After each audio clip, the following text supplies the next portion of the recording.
All right, that was fun. Thank you, everybody.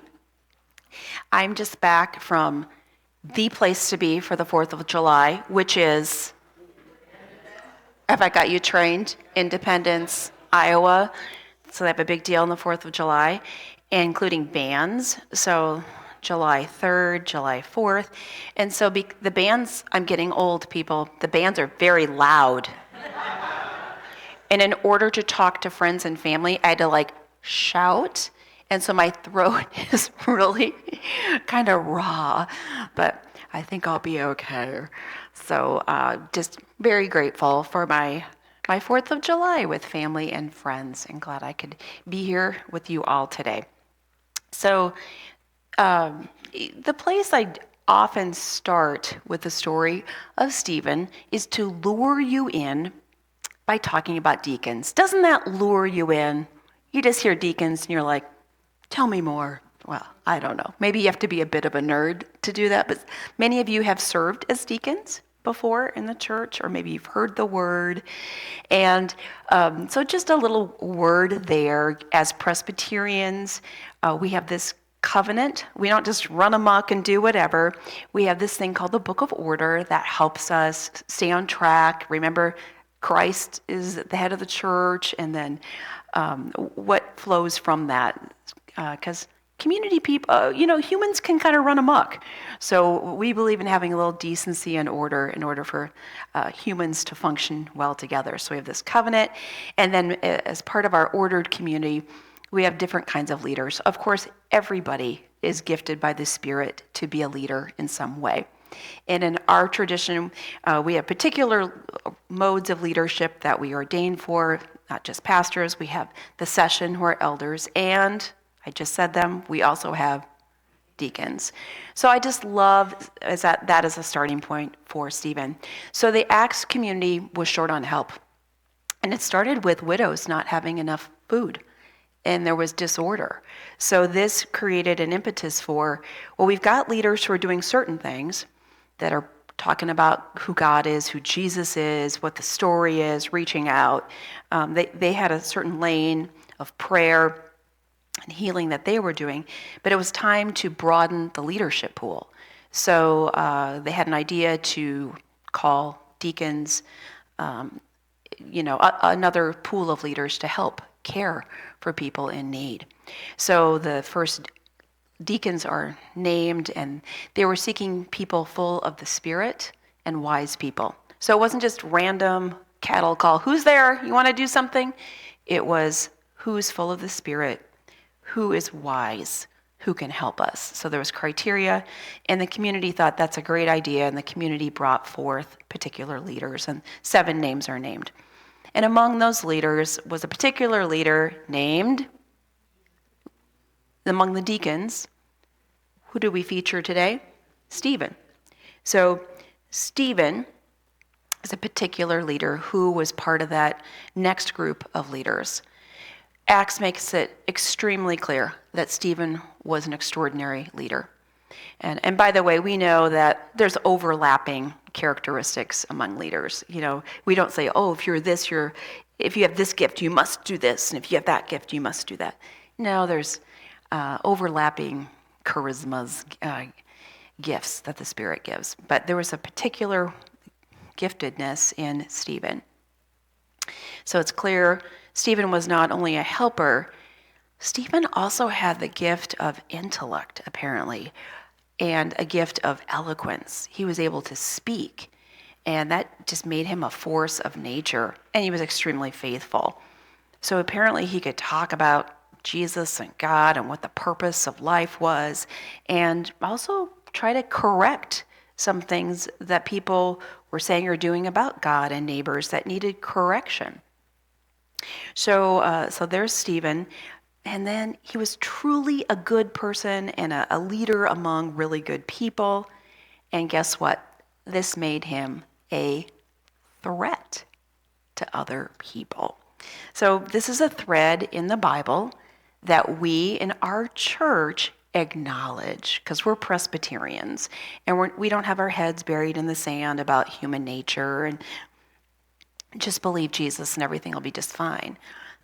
we also have to deal with humans, and we need the Spirit constantly to grow in wisdom and to do things to help others and see through what the truth of any situation is. So Stephen was doing good things, and it created a backlash against him. And it wasn't just mean people, it was religious people who spoke to other religious people, and then a council brought Stephen forward. So we're going to be reading Acts. We already have been reading Acts, so we are starting to recognize a pattern of Acts. There's disruption as the new phenomenon of Jesus enters the community, trying to sort Jesus out. Is Jesus a threat? Are his followers a threat? How does this new message touch the old message? Is it the same message? So there's a lot of sorting out doing in this stage of Jesus following. So there's lots of trials and tribunes and questioning going on. In this case, it was another religious trial. And if there's a trial going on, there's going to be speeches. And so at this trial, where they're like, what's going on with Stephen? Stephen, by the way, has been thrown under the bus. People have been lying about him. They had to make up charges to discredit him and smear him. Oh, he's blaspheming against Moses. And so trying to make a good person look bad. That's been going on for thousands of years. So again, as Presbyterians, as people who carefully read the Bible, we try to be not so naive about that dynamic. So that's going on. And then if you read Acts, you'll see that Stephen has a very, very, very long speech. I think it's got to be one of the longest speeches in the Bible. And Stephen, rather than being a blasphemer about Moses, actually knows quite a bit about Moses. So he walks his listeners through the book of Genesis, telling the story of Genesis. Then he walks his listeners through Exodus, where Moses is. And then he walks his listeners through the rest of the Old Testament. And at the conclusion of his speech, he says, I'm not the blasphemer. You know who is? You are. Because you've been given a covenant, you've been told about the love of God, and you are not listening, you've not taken it into your hearts, and you are not practicing it. So he was demonstrating the covenant, what the covenant requires, and instead of being the threat to the covenant, he was the one holding up the covenant. Well, guess how much they liked hearing that they weren't holding up the covenant. They were so angry, it says they ground their teeth. They were so very angry. And then something very tragic happens. They escalate the situation. They drive Stephen out of town, and there's a mob who stone Stephen to death. So what started as, a deacon story, ends as Stephen is the first Christian martyr. So that's kind of the main takeaway.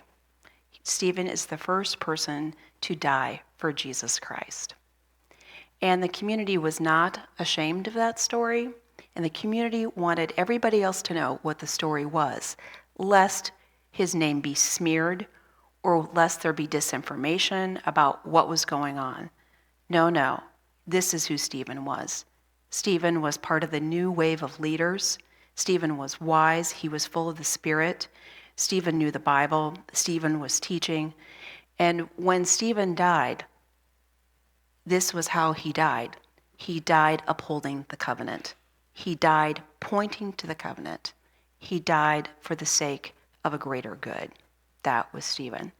So the book of Acts makes that super duper duper clear. Stephen was good. And even though he was good, because it's so confusing to people, how could a community be against a good person? And as modern Presbyterians, hopefully we see in the Bible it says, they did that to the prophets. They did that to Jesus. They're doing that to Stephen. It's a thing. And so all of us need to be on guard about human dynamics, how we keep covenant. And even when you attempt to point to the covenant, point to goodness, good people can be convinced that, oh, I don't know about you. I think you're the problem. And then we turn to scapegoating. So, for whatever reason this week, as I was thinking through this very sad, dramatic story, that's ultimately inspirational too, because when he died, he sees Jesus, the story says, and he kind of is Christ-like, and he's like, take my spirit, forgive them, and it's like Jesus and God are comforting him. You're doing the right thing. You're doing the right thing, as he's pointing to their covenant. Anyway, disturbing story. It reminded me there was actually an element of my civil rights pilgrimage that I had not yet shared with you. And I thought maybe today's the day. Besides, it's after the 4th of July and you want to look at slides, right? You want to look at some pictures?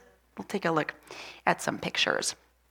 So in, American history, so we're in the land of American history, I was thinking like in the 1980s when I learned American history, I knew, there was a Civil War. Anybody learn that? Civil War?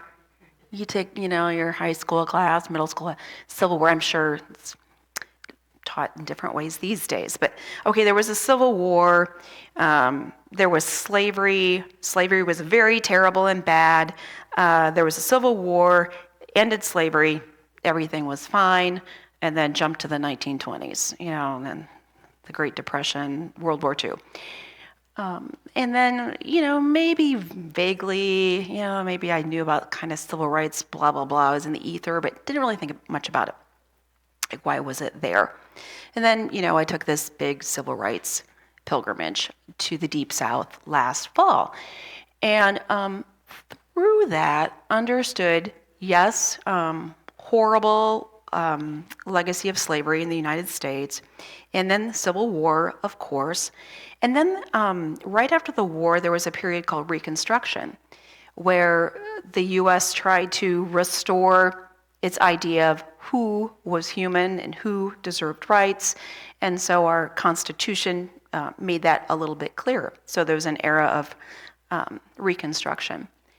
But then shortly after that, or kind of maybe even within that era, there was an era called what we now can label as Jim Crow. And have you heard that term? So there were Jim Crow laws that were a backlash against freedom for some people, racialized backlash, Jim Crow. So it made it trickier for all people to vote. And the classic one maybe for us is water fountains. Oh, not everybody can use the same water fountain. Not everybody can be in the same place in a bus or a train. Which, as a northern person, wow, I can't believe that. But maybe part of my mind, compartmentalized, like, well, that was happening in the South. People in the South did that, but not me in Iowa, that didn't happen. We knew, we were with the Union. Man, I don't know how people could ever do that. So within this Jim Crow thing, there was also something really horrible that happened, and it was the matter of lynching. Have you ever heard that word before? Lynch. So, and maybe, I'd heard that word lynch, and what does that mean? And it means to kill somebody outside the law. Like people are taking the law in their own hands, they're deciding this is the law, and killing somebody in a cruel way.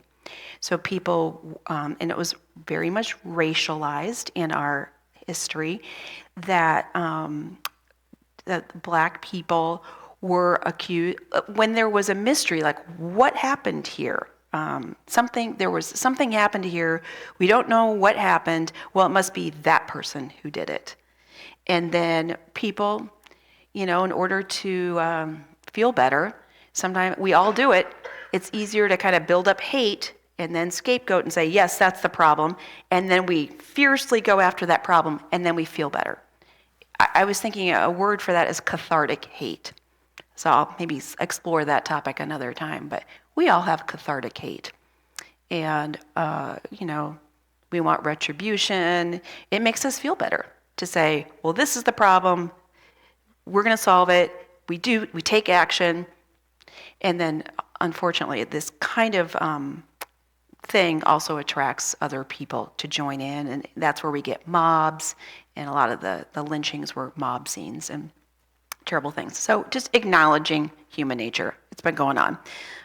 Little sidebar, on July 1st this past week, my niece, Hannah, pointed out to our family that it was Independence Day for the Democratic Republic of Congo. So I did a little reading there, and the way people treat other people, especially Belgium, I will not go into it now, but just it's all over the place. And by the way, you think of Hitler. Where did Hitler get some of his ideas about different people being different races, and where did Hitler get some of his ideas? From here, from the U.S. So it's just human. And, I'd say, let's not bury our heads in the sand. This is a thing that happens anywhere among human beings. So anyway, I learned a lot more about lynching in my civil rights pilgrimage. And maybe in my head, I thought, okay, lynching, this happened, they isolated places, a handful of times, this horrible thing where a mob or very cruel people killed other people without a trial or anything. Emmett Till, very terrible thing. So, or I think, Ku Klux Klan, KKK. Oh, that happened down there, and they were terrible people, and there was a small group of people who did that. And I took a pilgrimage to the Deep South. And one tip, if you're ever interested in really learning a whole bunch, go to Montgomery, Alabama. In Montgomery, Alabama, there are 3 heritage sites that teach a lot of different things. Incredible. But one of the heritage sites is devoted to lynching. It is such a bigger phenomenon than I ever realized. I think there was 4,000, I can't remember, it was 4,500 lynchings in the U.S. Terrifying. So there's this whole beautiful museum here. Oh, can you, did you show any other pictures? Can you show the outside one? I'll walk through some pictures here. Are they in any order that I handed them to you? Or are they? Oh, I must have sent a weird one. I thought I had an exterior picture. Okay. Anyway, at this site, you walk in and you see a building, and then there's also these exterior slabs of stones. Must have been mislabeled in my stuff. Let's look at another one. You walk into the building, and there are these slabs of stone suspended, these sculptures of stone suspended there. So it's very, talk about, it's a respectful, sad story today. And when you walk into this building, it's acknowledging that a lot of people who were lynched were suspended and hung. So each of these slabs, and now it'll be a mystery what my slabs are, that's the exterior, and you're walking into there. Okay, then let's go to the next one.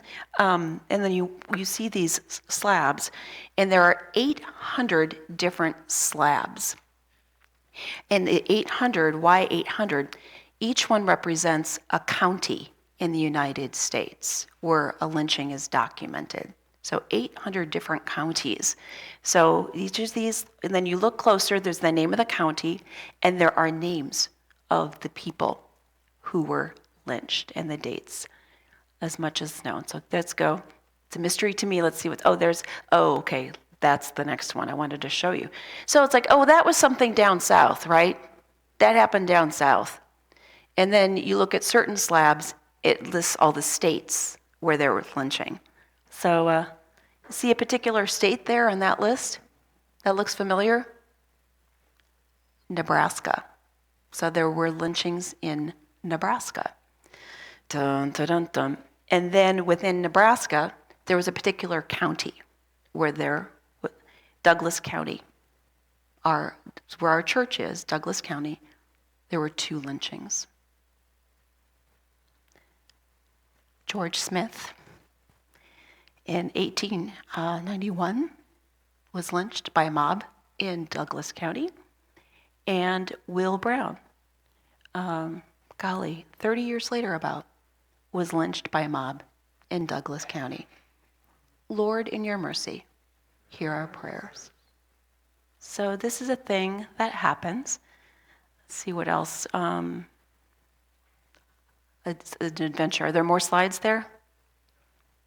Oh, Will Brown was lynched in Omaha, Nebraska in 1919 by a riotous white mob of up to 15,000 people. So was this a couple bad people? It was people whipped up that believed something to smear against someone else to solve a problem. So this is a thing. And so this museum is there just to make us think. It's not there for retribution. It's making sure our heads aren't buried in the sand. So I can't remember. Oh, do you recognize this person? So that's Jeff. He's reading, I can't remember if he's reading this. They have like fuller histories. So this is not made up. Each story of the 4,000 or 800 different slabs was a documented history. So he's reading the history there. I think that, I can't remember Will Brown. But then I'll pause there. So it's a thing. But also part of this history is reconciliation about what happens. So I see grains of hope in both the Acts story and in this particular story in the U.S. In the Acts story, the story today with the stoning of Stephen ends by noting a little detail. The people who were stoning Stephen to death took off their coats, maybe so their arms could be a little better at the lynching, and they laid their coats at the feet of, it's a small detail, I didn't point it out in time for discovery. They put their coats at the feet of Saul, who would breathe threats down the new community of Jesus followers. So he was like a chief persecutor of the early community.